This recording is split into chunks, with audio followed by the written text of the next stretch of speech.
दोस्तों आज की स्टोरी है जब हनुमान जी समुद्र पार करके सीता के पास पहुंचते हैं तो एक वृक्ष पर देखते रहते हैं कि माता सीता राक्षसियों के बीच में घिरी हुई हैं। तभी रावण आता है, कहता है, सुंदरी तुम मुझे देखकर डर क्यों रही हो। दोस्तों अगर वीडियो अच्छा लगे तो चैनल सब्सक्राइब करना। वीडियो में आगे बढ़ते हैं। जब रावण सीता के पास आने लगता है तो सीता एक लकड़ी लेती हैं और उसके सामने ऐसे खड़ा कर देती हैं हाथ में अपने। रावण उस तिनका भर लकड़ी को देखकर कहता है, हे सर्वांग सुंदरी, हमें देखकर तुम भयभीत क्यों होती हो? हम तो तुमसे प्रेम करते हैं। यह अनुपम सौंदर्य ब्रह्मा जी ने केवल तुम्हें प्रदान किया है। तुम्हारे पश्चात ऐसा रूप उन्होंने किसी दूसरी स्त्री को नहीं दिया। ऐसे रूप सौंदर्य की स्वामिनी होकर इस प्रकार पृथ्वी पर सोना और निरंतर चिंता करते रहना, मैले वस्त्र पहनना और कई कई दिन तक उपवास करना, यह सब तुम्हें शोभा नहीं देता।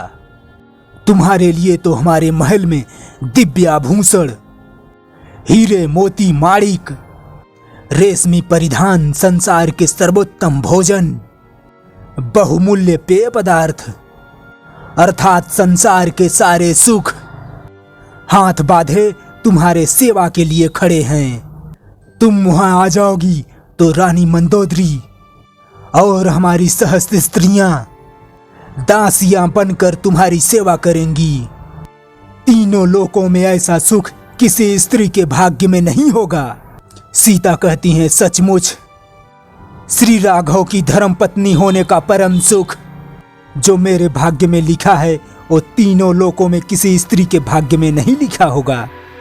रावण कहता है, राघव की धर्मपत्नी बनने का सुख उस बनवासी भिक्षुक के पास अब क्या रखा है? अब उसके सपने देखना छोड़ दे मूर्ख स्त्री।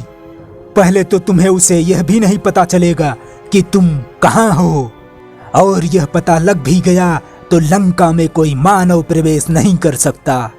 और यह भी भरोसा नहीं कि वह जीवित भी होगा कि पत्थरों पर सर पटक पटक के मर गया होगा।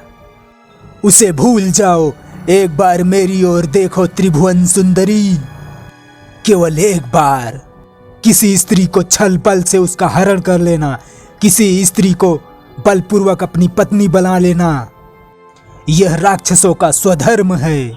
फिर भी हम तुम्हें तब तक स्पर्श नहीं करेंगे जब तक तुम हमारे प्रेम को स्वीकार करके हमारे भुजाओं में नहीं आ जाओगी। सीता कहती है, रावण, जुगनू के चमक से सरोवर में कमलनी नहीं खिलती।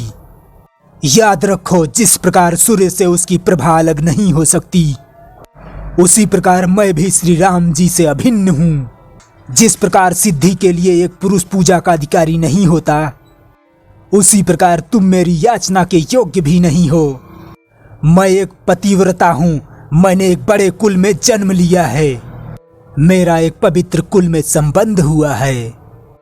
मुझसे कोई लोक निंदित कार्य संभव नहीं हो सकता। तुम अपना मन मुझसे हटा लो, नहीं तो इसी पाप के आग में तुम अपने स्वर्ण लंका समेत इसी में भस्म हो जाओगे।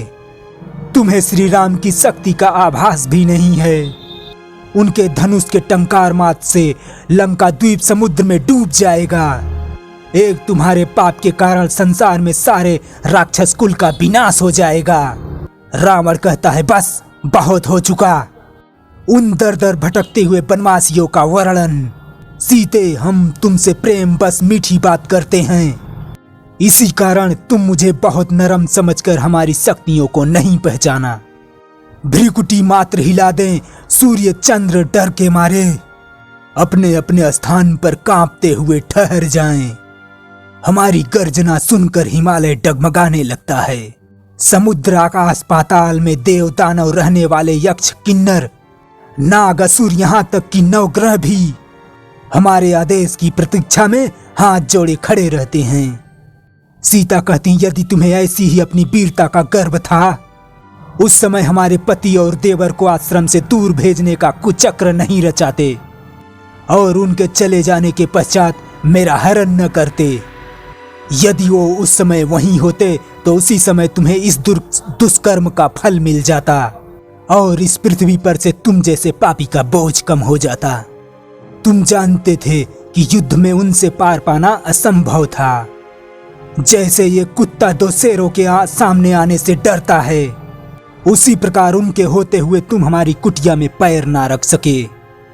रावण कहता है, सीते, तुमने जो हमें अपमान भरे कटुवचन कहे हैं, उसका एक ही दंड है, अपने इस चंद्रहास खड़ग से तुम्हारा शीश काट लूं।